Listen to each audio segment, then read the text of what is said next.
राजधानी में विश्व हृदय दिवस के अवसर पर निःशुल्क कार्डियक कैंप का आयोजन किया गया। इस अवसर पर बड़ी संख्या में लोगों ने भाग लेकर हृदय से संबंधित जांच करवाई। कैंप में हृदय रोग विशेषज्ञ डॉ दानिश ने लोगों को हृदय रोग से बचाव के उपाय बताते हुए कहा कि संतुलित आहार, नियमित व्यायाम, धूम्रपान और फास्ट फूड से दूरी बनाकर हृदय को स्वस्थ रखा जा सकता है। उन्होंने युवाओं में तेजी से बढ़ते हृदय रोग के मामलों पर चिंता जताई। डॉक्टर दानिश ने कहा कि युवाओं की जीवन शैली में बदलाव, जिम का अत्यधिक क्रेज और सप्लीमेंट्स के अधिक प्रयोग से हृदय रोग के मामले बढ़ रहे हैं। उन्होंने युवाओं से अपील की कि फिटनेस के नाम पर शरीर को नुकसान पहुंचाने वाली आदतों से बचें और प्राकृतिक तरीकों से स्वास्थ्य का ध्यान रखें। इस निःशुल्क कैंप में आए प्रतिभागियों ने डॉक्टरों की सलाह लेकर हृदय स्वास्थ्य को लेकर जागरूकता बढ़ाने का संकल्प भी लिया। आजकल के दौर में बढ़ चुकी है। पोस्ट कोविड एरा में हम बात करें तो जो पहले प्री कोविड एरा था उसमें यंग पॉपुलेशन में हार्ट की बीमारी उतना ज़्यादा कॉमन नहीं थी। आजकल के टाइम में जो पोस्ट कोविड एरा आया और साथ में कंपटीशन का माहौल, वर्क कल्चर का स्ट्रेस, अल्टर्ड स्लीप पैटर्न है, फूड हैबिट अच्छा नहीं है, स्ट्रेस है, एडिक्शन लाइक स्मोकिंग है, एक्सेसिव अल्कोहल है, ये सब के चलते युवाओं में क्या है हार्ट का जो बीमारी है वो बहुत ज़्यादा आजकल बढ़ रहा है। तो उसके लिए हम लोगों ने इस वर्ल्ड हार्ट डे के मौके पे अपने हॉस्पिटल पे फ्री में कार्डियक कंसल्टेशन और ईसीजी और एक रेगुलर हार्ट चेकअप का आयोजन किया है। उसके मौके पे आज अच्छे खासे लोग का रजिस्ट्रेशन हुआ और हम लोगों ने यहाँ पे अभी तक उन सारे पेशेंट को हम लोग देख रहे हैं जो सारे अपने हार्ट से रिलेटेड इशू को लेकर के आ रहे हैं, नॉर्मल हार्ट चेकअप के लिए लेके आ रहे हैं। तो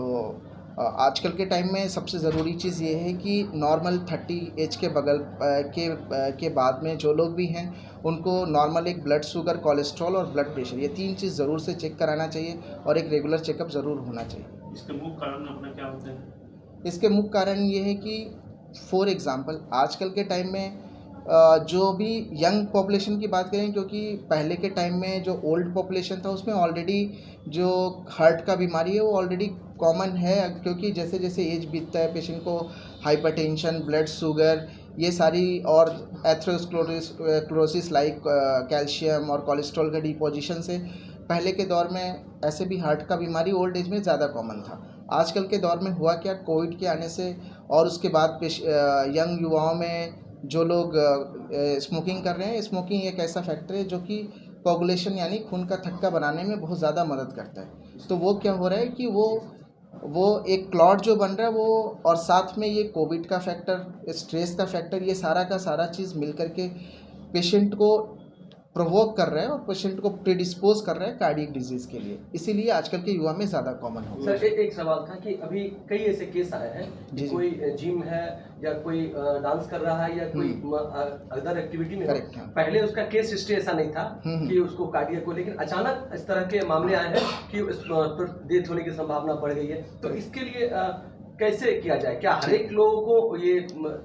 सबसे पहले ज़रूरी चीज़ ये है कि जो अभी जिम का जो एक पैशन है युवा लोग में, उसमें प्रॉब्लम ये है कि सबसे पहले जिम के साथ साथ उन लोग का जो बॉडी बिल्ड बनाने का जो ये आ गया, जैसे स्टेरॉइड्स इंजेक्शन को लेना है, या फिर उसके साथ साथ वो लोग जो एक्स्ट्रा प्रोटीनस फूड एक्सेसिव मात्रा में लेते हैं या वे प्रोटीन लेते हैं, उसका जो एक्सेसिव कंजम्पशन हो रहा है,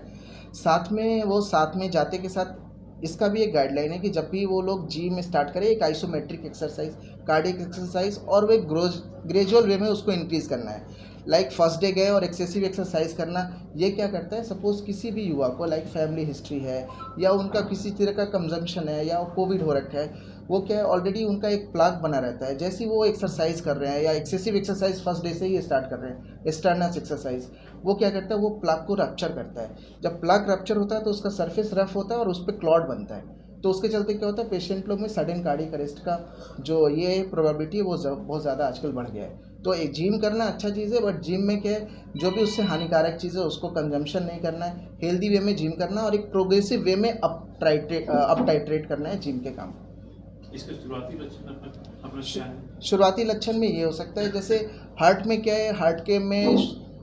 2 टर्म आता है। एक होता है एंजाइना, मतलब छाती में भारीपन, छाती में दर्द, और एक होता है एंजाइना इक्विवेलेंट। लाइक अगर पेशेंट को छाती में दर्द हो रहा है, वही सिर्फ हार्ट का प्रॉब्लम नहीं हो सकता, उसके अलावा किसी को छाती में दर्द नहीं हो रहा है लेकिन उसके अलावा जैसे चल रहा है तो उसको थकान लग रहा है, चल रहा है तो सांस का प्रॉब्लम बहुत ज़्यादा हो रहा है एक्सर्शन पे, हाथ में दर्द जा रहा है, जबड़े से लेकर के नाभि के बीच में कहीं पास भी दर्द का ट्रांसमिशन हो रहा है, चक्कर आ रहा है या बेहोश हो रहा है, ये सारा का सारा हार्ट अटैक का लक्षण हो सकता है इन फ्यूचर। तो उसके बचने का उपाय ये है कि अगर इस तरह का कुछ भी चीज़ आपको इस तरह की परेशानी लग रही है, लाइक आप चल रहे हैं, जो पहले आप नॉर्मल काम कर रहे थे उस काम को अभी करने पे, सेम काम को करने पे आपको बहुत ज़्यादा थकावट हो रहा है या छाती में भारीपन हो रहा है, पसीना बहुत ज़्यादा आ रहा है, बाह में चलने पे या छाती के साथ जबड़े में या नाभि तक के बीच में कहीं पास भी दर्द का ट्रांसमिशन हो रहा है, तो आप एक ज़रूर चेकअप कराएं, रूटीन चेकअप, कार्डियक कंसल्टेशन और साथ में एक ट्रेडमिल टेस्ट या स्ट्रेस टेस्ट होना बहुत ज़रूरी है इस केस में पहले पकड़ने। सवाल था सर कि आपने कोविड का जिक्र किया, तो ये एक फैक्टर है कि ऑफ कोविड के बाद ये कोर्स मामले है, क्योंकि हम जो मेडिकल फील्ड में लैंसेट बहुत फेमस है, उसमें भी एक पब्लिश हुआ सारा जो पोस्ट कोविड, जितने भी हम लोगों ने भी बहुत सारे पेशेंट का ऑपरेशन किया पोस्ट कोविड यंग पेशेंट में, तो उन लोग में भी ये सारा जो ट्रायल हुआ और सारा जो स्टडी हुआ पेशेंट पे, ये पाया गया कि कोविड एक तरह से कोगुलेशन प्रोफाइल को, क्लॉट बनने वाले प्रोफाइल को बहुत आउट ऑफ प्रोपोर्शन जाकर के एग्रीवेट कर रहा था, उसके चलते इसका मामला तो बढ़ा, लेकिन सिंगल कोविड फैक्टर से होने का चांस कम है। एट्रीब्यूटिंग फैक्टर साथ में आ जाना, लाइक लाइफ स्टाइल अच्छा नहीं है, बाहर का फूड जो आप ले रहे हैं, फास्ट फूड ज़्यादा ले रहे हैं, दूसरा चीज़ है एक्सरसाइज ख़त्म है, डीमोटिवेटेड है, स्मोकिंग चल रहा है, तो ये सारा चीज़ उसके साथ मिल करके उसको बहुत ज़्यादा प्रोवोक कर रहा है और वो हार्ट डिजीज़ के लिए प्रीडिस्पोज कर रहा है पेशेंट।